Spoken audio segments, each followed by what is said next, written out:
Assalamualaikum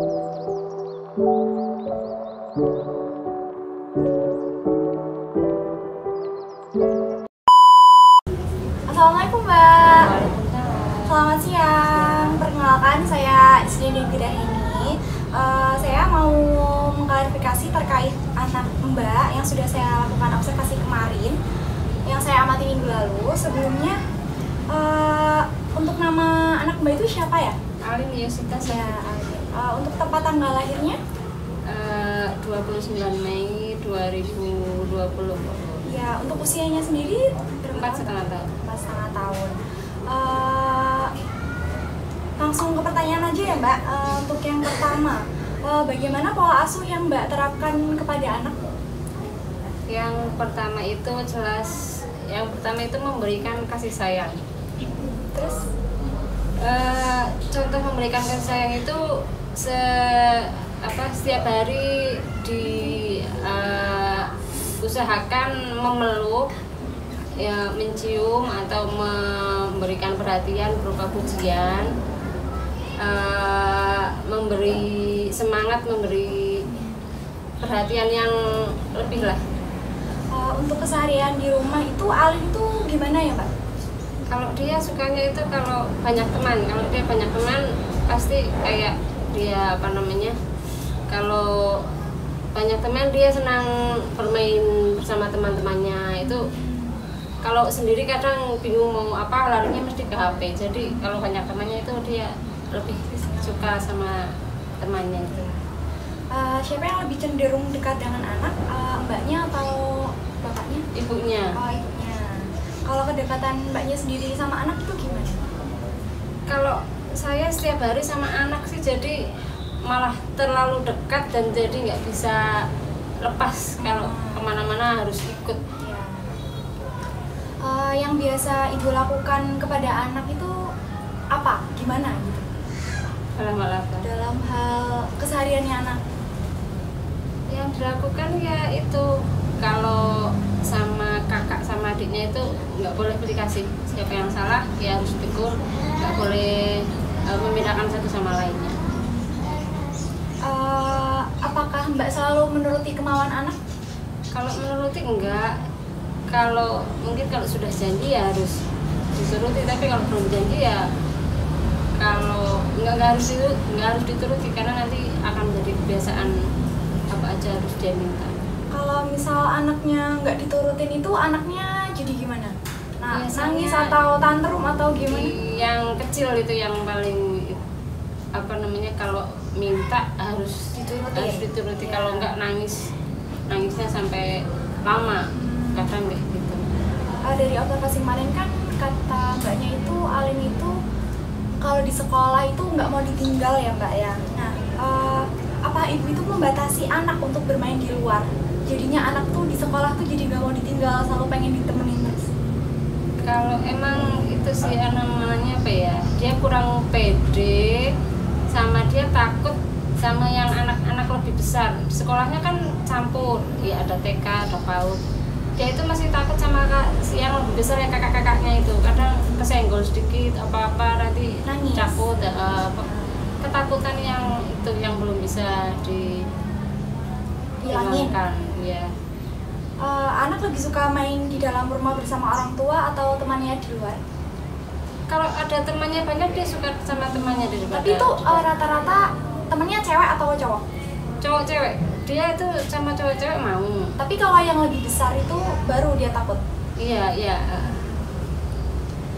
Mungkin Alin itu pernah ngalamin trauma apa kayak gitu jadi dia tuh takut kayak gitu, ada ngalamin trauma?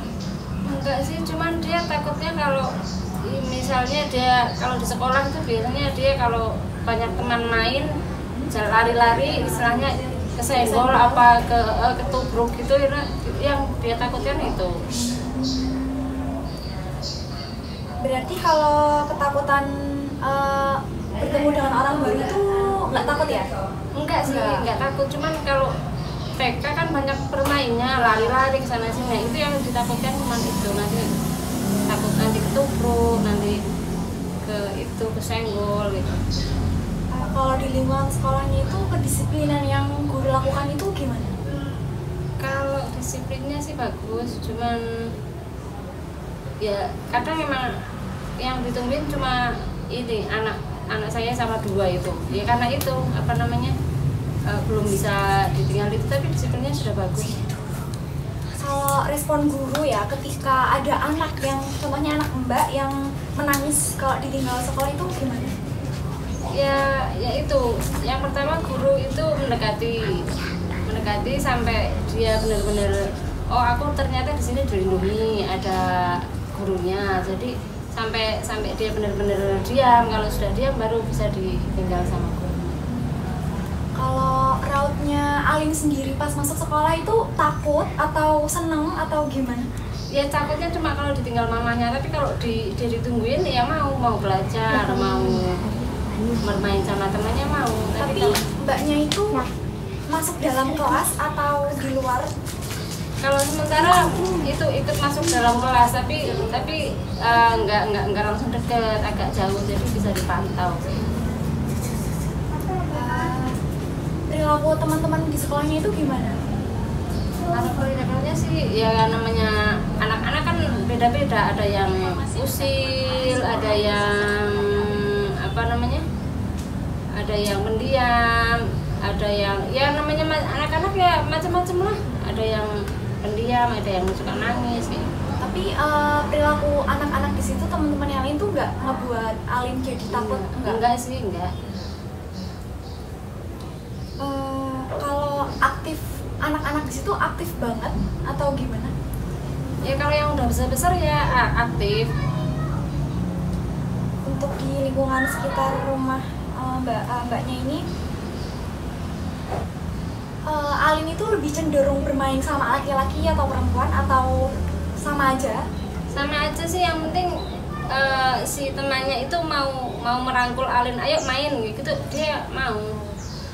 Pernah nggak Alin itu nangis pulang dari rumah tapi dia nggak mau mengungkapkan perasaannya kalau dia tuh nangis tuh kenapa kayak gitu? Kalau dia nangis pasti cerita, aku habis ini dari sini jatuh apa atau gimana, ada yang nakal, pasti cerita.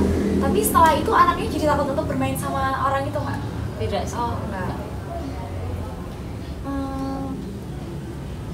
Terus ibu Mbak yang lakukan kalau anak si Alin itu nangis saat pulang ke rumah itu gimana?